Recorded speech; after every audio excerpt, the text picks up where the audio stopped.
eu estou começando novamente essa linha de pesquisa, né? Então, eu vou trazer um pouquinho do que tem de evidências sobre o exercício no pré-operatório, né? E algumas perspectivas novas que a gente tem procurado fazer também, né? Que são alguns gaps que a literatura ainda não conseguiu finalizar, tá bom? Depois eu vou tentar só tem 20 minutos, né? Mas eu vou tentar fazer em 20 para poder abrir para as perguntas, que eu acho que é um tema bastante interessante para os profissionais. Bom, se vocês olharem bem, né, para esse gráfico aqui, né, vocês podem perceber bem que nós temos um avanço aí da expectativa de vida ao longo do tempo, né? Isso começou já há alguns séculos atrás, mas isso vem numa tendência, né? A gente tem aumentado a expectativa de vida, né? Se você olhar bem essa linha azulzinha aqui, a linha verde, são países que são mais ricos, né? Que são os países ricos, mas também nós podemos observar também, por exemplo, nos países africanos, né? Que são os países mais pobres, que existe esse aumento da expectativa de vida. Então, isso é uma questão que já vem acontecendo, né? Isso já é um padrão há muito tempo, né? A questão é, nós estamos envelhecendo, estamos morrendo menos, mas isso não quer dizer que nós estamos envelhecendo com uma qualidade de vida ou uma saúde adequada, né? Concomitantemente com essa expectativa de vida, nós também, né, pelo fato, né, das tecnologias também que têm ajudado a gente ter uma maior expectativa de vida, né, melhoria da parte de medicina, nas partes de saneamento básico, alguns fatores que explicam esse aumento da expectativa de vida, nós também temos o quê? O avanço de atividades que nós chamamos de atividades que vêm afetando a nossa saúde, né, que seria o quê? Muito sedentarismo. Então, as pessoas hoje em dia são muito sedentárias, né? Você pode perceber, por exemplo, que isso é comum encontrar lá em São Paulo, por exemplo, que quase ninguém sobe uma escada, né? Todo mundo pega a parte mais fácil, né? Nós temos uma alimentação também inadequada, né? Temos um acesso mais fácil às comidas com alto teor calórico, né? Que tem um percentual de gordura elevado, né? Que são as comidas mais gostosas, né? Então, a gente tem comido mais, tem tido acesso a esse tipo de alimento. Nós também temos a questão dos agrotóxicos, né? Que a gente come as frutas, verduras, achando que a gente está bem saudável, mas, na verdade, elas também estão cheias de agrotóxicos. Isso pode gerar um processo de câncer no futuro. E também as telas, né? As tecnologias que fazem com que a gente fique cada vez mais sedentário, né? Então, por um lado, a gente tem um aumento da expectativa de vida, por outro lado, a gente tem aumentado muito a quantidade de pessoas com doenças crônico não transmissíveis. São aquelas doenças que vão evoluindo ao longo do tempo, elas são assintomáticas e quando você descobre a doença, você precisa de um tratamento, né? E isso é interessante, porque as pessoas estão tendo mais doenças crônicas em uma idade menos avançada, né? Porque normalmente a gente vai ter uma doença crônica no futuro, né? Quando a gente envelhecer, isso vai acontecer, não tem o que fazer, mas as pessoas estão adquirindo essas doenças precocemente, né? E isso explica, em parte, o aumento, né, dos processos cirúrgicos. Por exemplo, se você tem uma hipertensão arterial com 35, 40 anos, você vai ter um processo de futuramente ter uma doença arterial coronariana que vai precisar fazer uma cirurgia de revascularização ou uma ponte de safena. Se você tem diabetes, você vai precisar fazer uma outra cirurgia. Enfim, né, existem processos cirúrgicos que vão levar ao longo do tempo, né, por causa dessas doenças crônicas. Você vai adquirindo isso de forma precoce. Se vocês pensarem bem, esse estudo aqui de 2008, né, é um pouquinho antigo, que traz algumas perspectivas de prevalência de cirurgias, mas isso não mudou tanto ao longo do tempo agora. Ela vem crescendo, principalmente nos países mais pobres, mas você tem, por exemplo, de 187 a 281 milhões de cirurgias de grande porte ao ano, né? Isso seria uma cirurgia para cada 25 vidas humanas, né? Então, é muita cirurgia que se faz, né? E a questão principal é que você tem taxas de complicações de volta de 3 a 16%. Isso dependendo, obviamente, do paciente e da complexidade da doença, né? As taxas de mortalidade, elas são baixas, né? Tem de 0,4 a 0,8 nos países ricos e de 5 a 10% em países de desenvolvimento. Mas se você jogar 0,8% ou 1% de 281 milhões, é gente demais morrendo no pós-cirúrgico, né? Então, você tem muita cirurgia sendo realizada por conta daquele processo que eu disse a vocês e muita gente morre no pós-cirúrgico por alguns fatores, né? Nós sabemos que também, para cada tipo de cirurgia, existe um risco. Então, as cirurgias mais complexas, por exemplo, cirurgias vasculares, cirurgias neuros, elas têm uma taxa de complicação maior, por exemplo, que uma cirurgia ortopédica, que é uma cirurgia de menos risco, de menos invasão, né?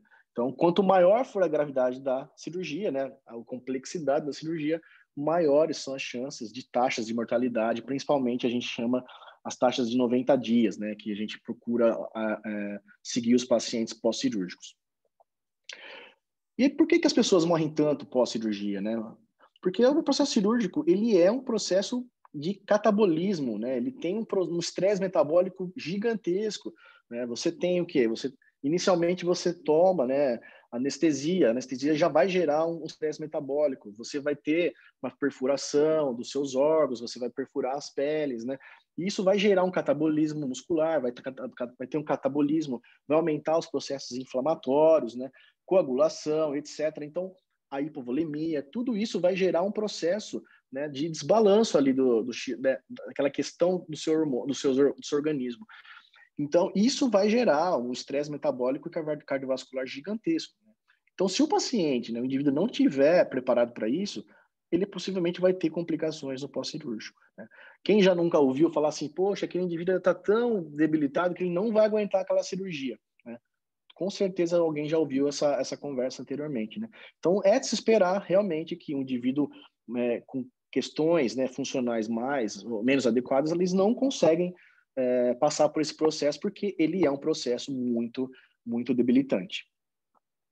Nós sabemos que, por exemplo, pessoas mais velhas, por exemplo, elas têm uma chance maior de ter problemas no pós-operatório.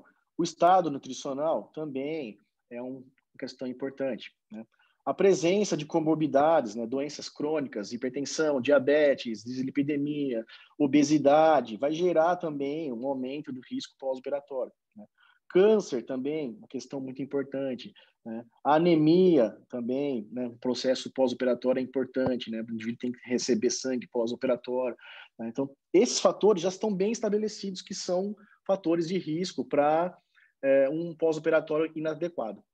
E, mais recentemente, a gente tem discutido um pouco o quanto a capacidade funcional afeta nessa resposta pós-operatória, né?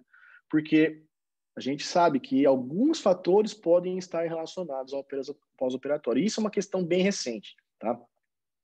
Se vocês olharem inicialmente aqui em 2006, né, esse estudo aqui na CHEST mostrou que na cirurgia bariátrica, indivíduos com baixo VO2, né, que é um fator importante, medida direta da capacidade funcional, tem uma relação com complicação. Então, indivíduos com uma baixa capacidade funcional pelo VO2 têm maiores chances de complicação pós-cirúrgica do que indivíduos mais aptos, né? Então, quem tem uma aptidão física maior consegue suportar melhor o pré-operatório, a cirurgia em si, e consegue, no pós-operatório, ter menos problemas. Esse dado também é interessante, que já é de 2010, isso vai aumentando ao longo do tempo, né? Cirurgias de correção de aneurisma, de aorta abdominal, né? E os estudos também mostram que o limiar anaeróbio, né, que é um ponto ali de desbalanço entre o oxigênio, né, começa a ter um desbalanço, depois o organismo consegue se readequar, também tem uma relação interessante com a morte pós-operatória de 90 dias também. Então, indivíduos que têm um limiar anaeróbio maior, né, que tem um VO2 ali maior no limiar anaeróbio, também tem uma certa proteção em relação àqueles que têm uma baixa capacidade funcional pelo limiar anaeróbio. O limiar anaeróbio, às vezes, ele é até melhor preditor do que o VO2 pico, tá? Então, alguns estudos mostram que o limiar anaeróbio ele é um bom e forte preditor para mortalidade pós-operatória. E não é só as medidas diretas, mas o teste de 6 minutos, nesse estudo aqui também, na implementação de válvula órtica, mais recentemente, em 2013, também mostrou que pacientes com uma baixa capacidade funcional, que caminham menos de 182 metros no teste de 6 minutos, também têm maiores riscos de mortalidade, né, de sobrevida ao longo do tempo em relação àqueles com uma maior capacidade funcional, né? Então, demonstrando que realmente, olha, a capacidade funcional parece que tem uma relação importante com o pós-operatório, né? E isso é interessante, porque, bom, a gente precisa, dessa forma, a gente precisa melhorar a capacidade do indivíduo antes da cirurgia. Antigamente, o que a gente fazia? O indivíduo ia para a cirurgia e na recuperação pós-cirúrgica é que se fazia o tratamento, né? A gente sempre fazia a reabilitação.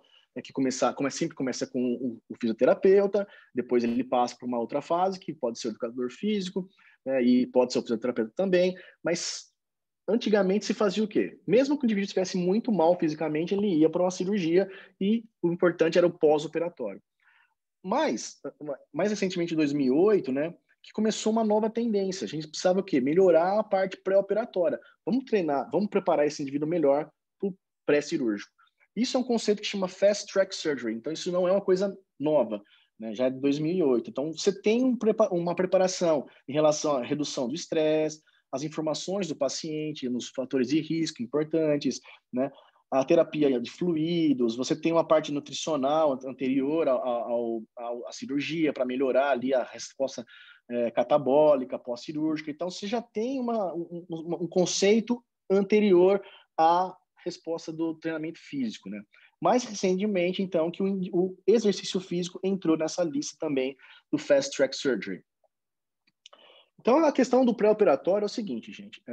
Então, a gente sabe que existe um risco e toda vez que o indivíduo for para uma cirurgia, ele vai ter uma queda da capacidade funcional. Isso independente se o indivíduo é muito apto fisicamente, menos apto, vai acontecer a queda da capacidade funcional. Tá? Isso vai acontecer, não tem o que fazer. Então, o indivíduo, por exemplo, que tem uma capacidade funcional que está na média, né, da população, está na média da população, ela vai ter o quê? Esperado, né? Vai ter uma queda da capacidade funcional e no pós-operatório se espera que ela vai se recuperando ao longo do tempo, né? Então, isso é uma questão que boa parte das pessoas vão apresentar. Elas têm uma queda da capacidade funcional, elas vão ficar alguns dias internadas, né, dependendo da cirurgia, mais ou menos, mas depois a recuperação vai acontecendo de forma normal. Se você tem um indivíduo, né, que faz uma pré-reabilitação, ou seja, ele vai treinar antes da cirurgia para o quê? Para melhorar a capacidade funcional. Então, ele sobe a capacidade funcional no pré-cirúrgico, ele vai cair, né, como esperado, mas ele vai recuperar rapidamente essa resposta, né? Então, ele vai conseguir o quê? Voltar aos seus níveis basais de forma mais rápida ou até mesmo vai passar aqui depois no pré-operatório de forma mais rápida. Então, você treinando de vida, ele vai ficar mais apto e a tendência é o quê? Ele recuperar mais rápido ou até mesmo passar, né, e chegar nos níveis basais aqui de forma mais rápida. Pensando no indivíduo que a gente tem comentado, se uma boa parte das pessoas, né, elas já têm umas doenças crônicas, elas estão indo para uma cirurgia por uma doença crônica, né, associada, a tendência é que ela tenha o quê? Uma capacidade funcional abaixo do esperado para a faixa etária, ela vai ter a queda, essa queda é bastante substancial, e ela pode chegar aos seus níveis basais, ou até chegar um pouquinho mais, mas vai demorar mais tempo, porque ela está mais debilitada, né? Então ela demora mais tempo para se recuperar, ou às vezes ela nem recupera, né? Então às vezes ela nem recupera, ou às vezes ela para aqui, né? Que existe a morte pós-operatória. Então, a grande sacada da pré-reabilitação, né, o pré-operatório, é você o quê? Melhorar a sua capacidade funcional aqui, ou aumentar esse paciente que aqui já tem uma capacidade funcional inadequada, para tentar gerar essa resposta menos, né, que a gente chama menos pior, né, no pós-operatório. Os programas de pré-reabilitação, como é uma área muito nova, né, essa é uma revisão interessante, depois quem quiser ter acesso a ela, eu posso mandar, mas procura pelo Gary Tick, é um colega que trabalha aqui comigo na Northumberland também, e eles deixaram uma certa diretriz para a relação do treinamento físico pré-operatório, mas isso ainda é bastante variável, mas geralmente se usa o treinamento aeróbico contínuo ou alta intensidade, que eu vou discutir um pouquinho mais para frente com vocês. Existe uma questão do treinamento resistido, existe também bastante estudo mostrando associação com o treinamento muscular respiratório, né? Porque para evitar a pneumonia, a tecláxia, que é uma questão que sempre acontece, ou é bastante prevalente pós-cirúrgica, né? E questão também que é a duração dos treinamentos, ela é bastante variável também, eu vou discutir um pouquinho com vocês mais para frente, tá?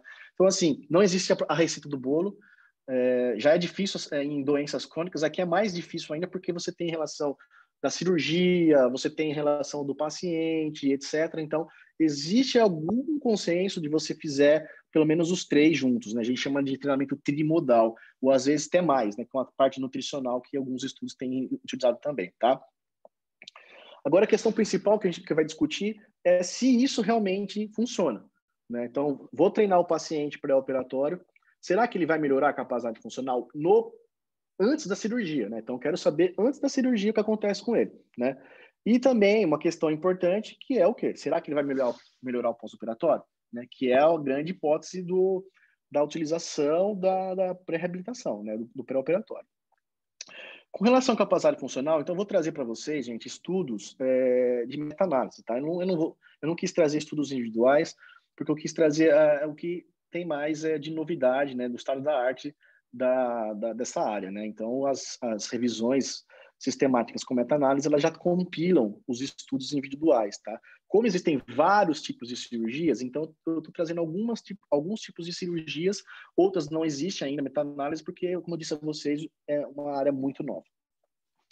Nesse estudo aqui, né, da Lau, ela fez um estudo de pré-reabilitação, né, uma revisão com meta-análise em cirurgias gastrointestinais. Só para mostrar para vocês o quanto variável não sei se vocês conseguem ver bem aqui, né, a vantagem da internet é que você consegue ter uma melhor visualização, que se fosse num painel não daria para ver tão bem, tá? Mas percebam que são vários tipos de cirurgia, né, abdominais, né, então, gastrointestinais, então existem vários tipos, né, com câncer, etc., né, e também a reabilitação, os tipos de treinamento são bastante variáveis, né, então você vê aqui, ó, treinamento supervisionado, home-based, você tem aqui uma parte de suplementação, nem todos os estudos utilizam exercício físico, né, você percebe, ó, tem exercício aqui, ó, trimodal, a questão de suplementação, etc., né, então existe uma variação muito grande, também a duração dos intervalos de programas também são bastante variáveis. Mas aqui nessa parte da meta-análise, revisão, eles incluíram aqui os estudos que utilizaram o exercício físico. Esse grupo aqui, da GIL, é um grupo lá do Francesco Carli, que eles são lá são no Canadá.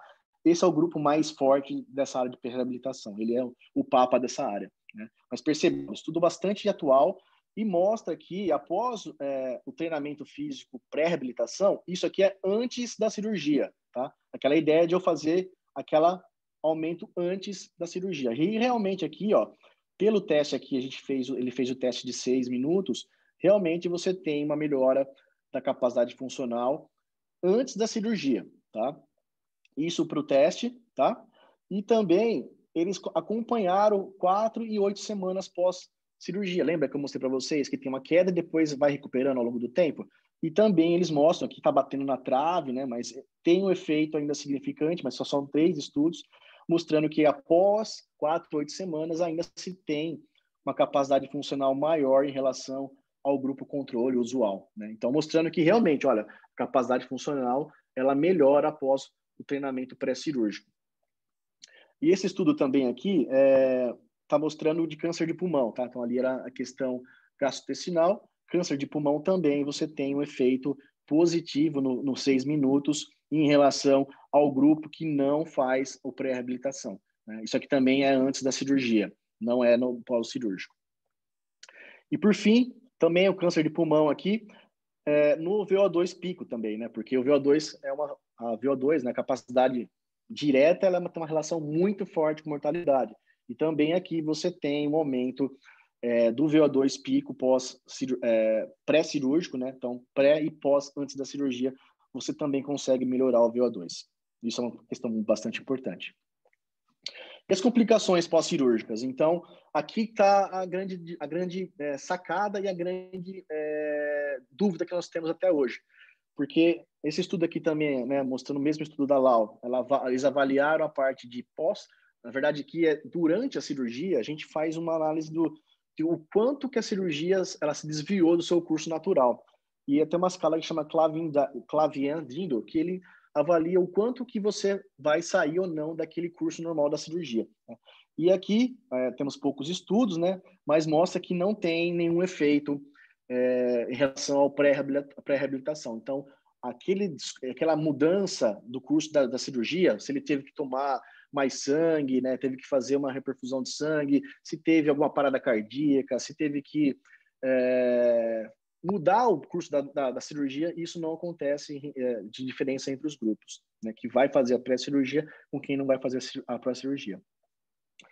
Em câncer de pulmão, você tem algumas questões o quê? Do tempo de duração. Então, a questão é, durante a cirurgia parece não ter tanta diferença, mas na recuperação pós-cirúrgica, você tem algumas evidências. Por exemplo, aqui no câncer de pulmão pós-cirúrgico, você tem menos dias de estadia aqui no pós-operatório, né? O indivíduo fica menos tempo no hospital quando ele faz a pré-reabilitação, ou seja, parece que ele recupera melhor e pode ir embora mais cedo para casa, né? E também complicações pulmonares, que são as mais comuns pós-cirúrgicos, também tem uma tendência aqui, na verdade, tendência não, aqui é um efeito de o indivíduo ter menos complicações pulmonares quando ele faz a pré-reabilitação em relação ao controle. Então, você tem o que durante o curso da cirurgia parece não ter tanto efeito, mas no pós-cirúrgico, imediatamente ali, 3, 7, 10 dias, você tem um efeito bastante relativo do pré-cirúrgico.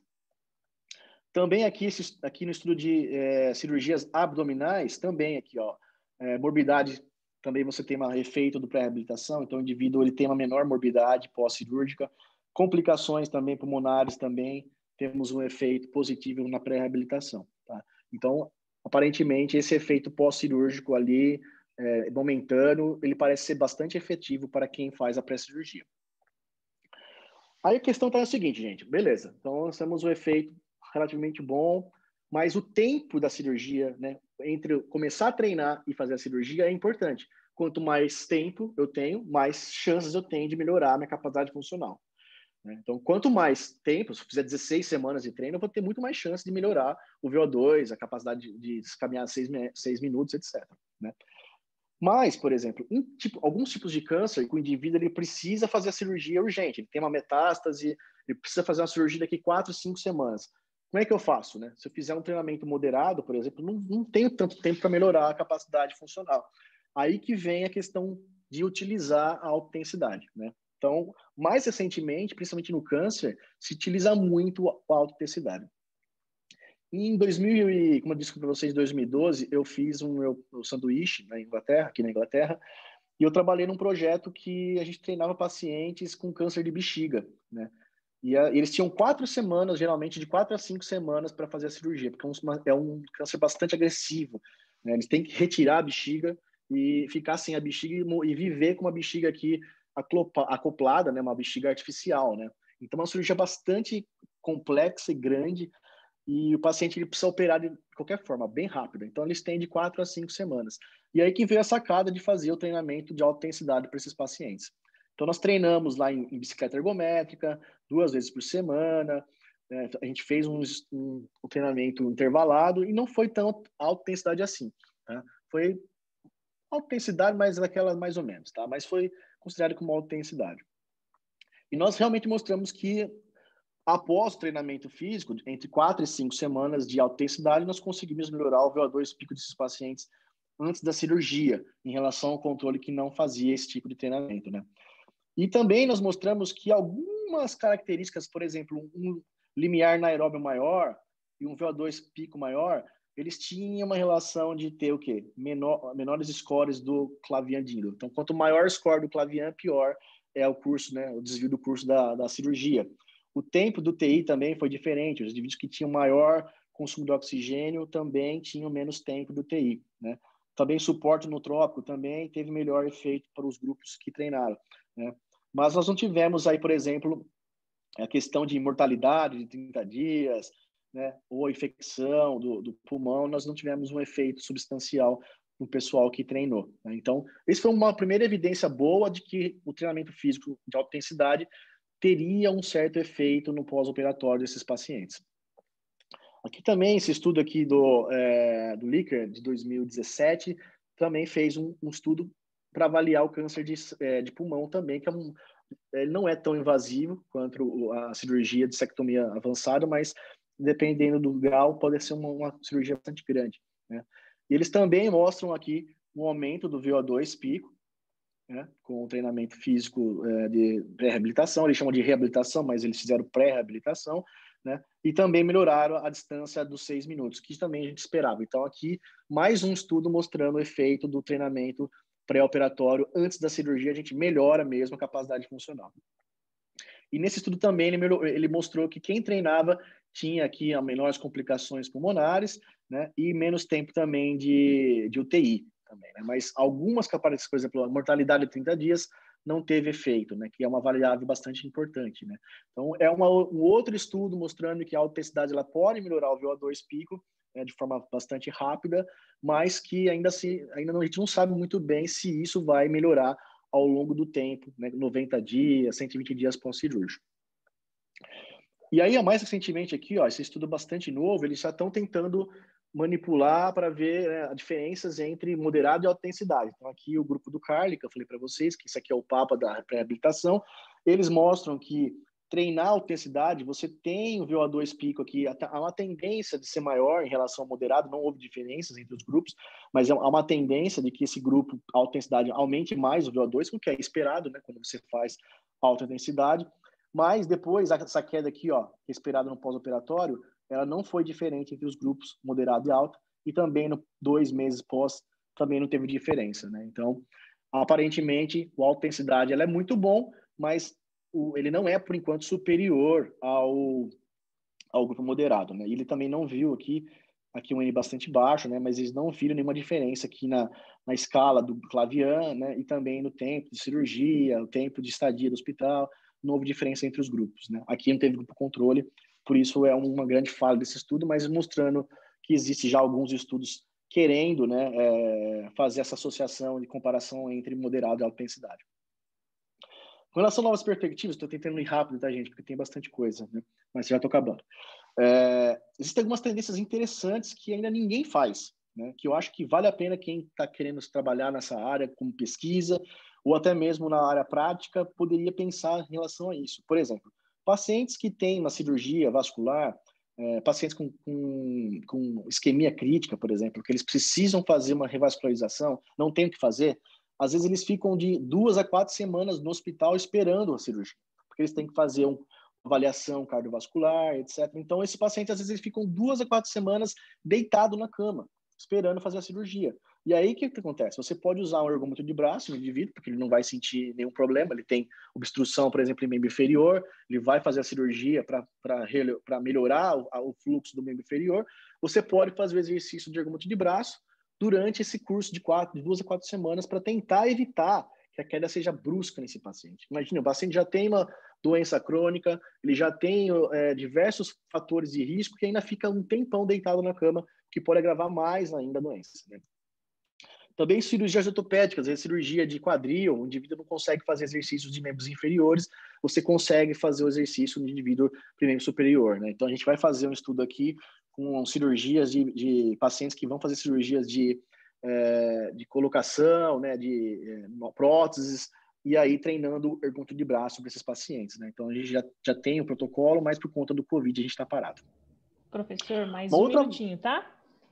Tá bom. E a questão do pré-condicionamento isquêmico também é interessante, porque, não sei se vocês conhecem bem, mas o pré-condicionamento isquêmico, você faz uma obstrução, né, o uso do manguito de pressão arterial, você infla 220, 250 milímetros de mercúrio e faz ciclos de 5 minutos, né, de obstrução com 5 de reperfusão. E isso gera uma cascata metabólica que seria melhor para a vasodilatação.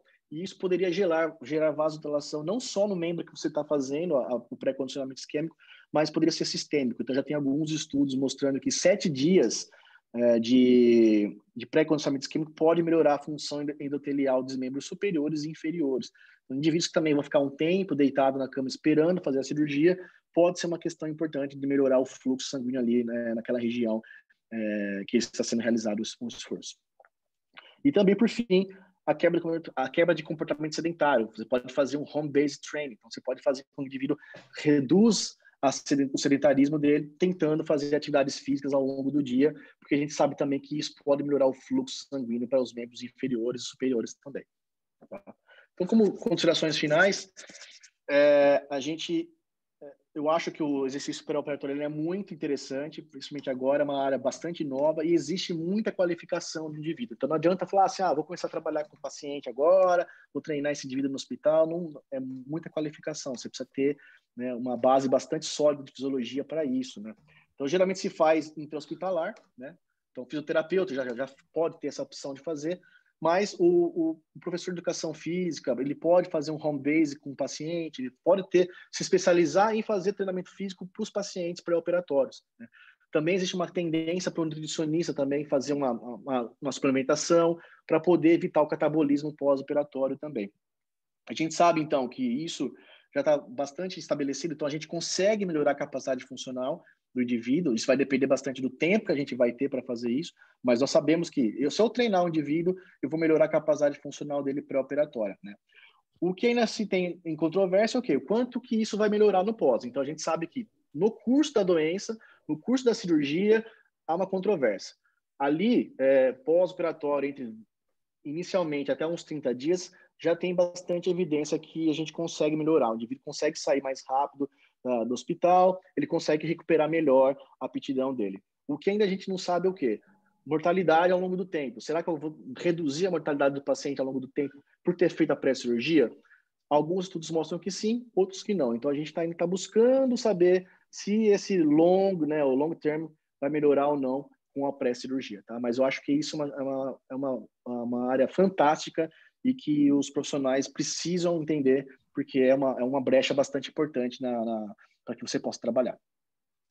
Então, agradeço a vocês, meus amigos.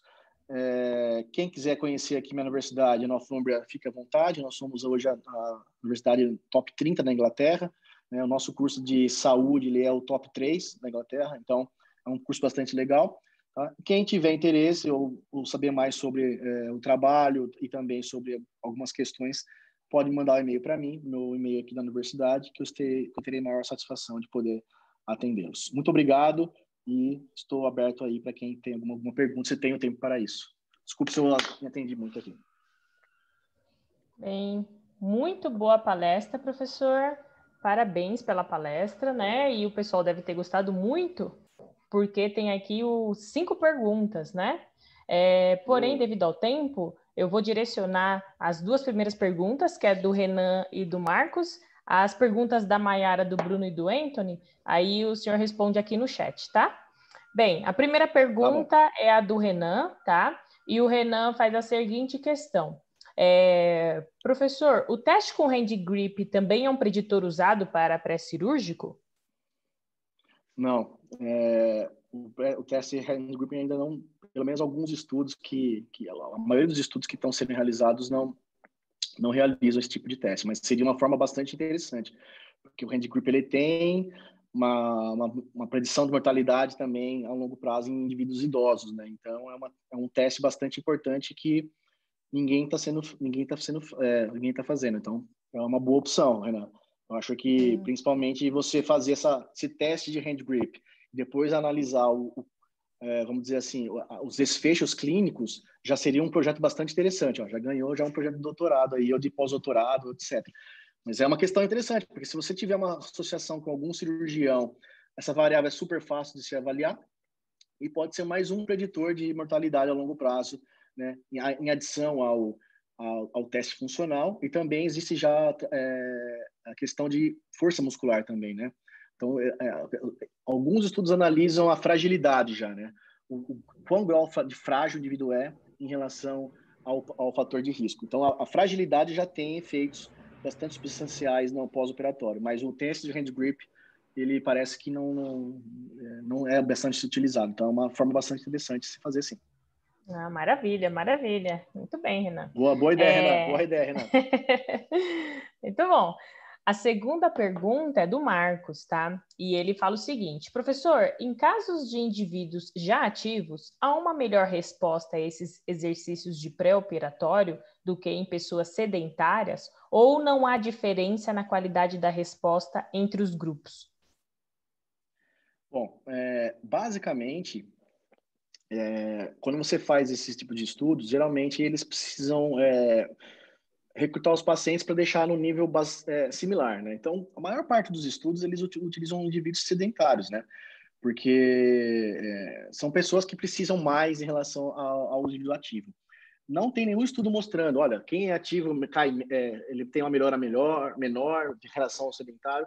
Se esperaria, sim, que o indivíduo ativo ele teria uma resposta de aumento do VO2 ou de capacidade funcional menor em relação ao sedentário, porque isso acontece geralmente mesmo, né? O indivíduo sai num baseline menor, quando ele treina ele vai melhorar mais. Quem tem um baseline maior vai melhorar menos. Isso é uma questão também até de estatística também, né? Então, não se tem ainda essa resposta, né? Mas eu esperaria que o indivíduo ativo ele não melhorasse tanto o seu VO2 ou a capacidade funcional, né, no pós-operatório, né? Então, ele vai ter melhoras, mas isso pode ser que não seja tão grande, porque ele já é uma pessoa ativa, né? Então, nesse caso, por exemplo, para pessoas ativas, talvez você teria que dar algo a mais. Então, treinar a parte muscular, por exemplo. O indivíduo ele é ativo para o aeróbio, então eu vou dar uma questão mais muscular, vou dar um resistido, vou tentar melhorar a parte pulmonar com treinamento respiratório, enfim. Mas eu esperaria uma resposta menor para quem já é mais ativo. Ótimo, ótimo. Boa resposta para o Marcos. Bem, aí as perguntas da Maiara, do Bruno e do Anthony, aí o professor Cucato vai tentar responder aqui no chat, né? Tentar não, vai responder aqui no chat para vocês, tá bom? Maravilha, maravilha. Então, muito obrigada novamente, tá, professor Cucato? Muito obrigada. Obrigado, e pessoal. Aí o fuso horário está Valeu, mais complicadinho aí. Obrigada por estar presente aqui conosco.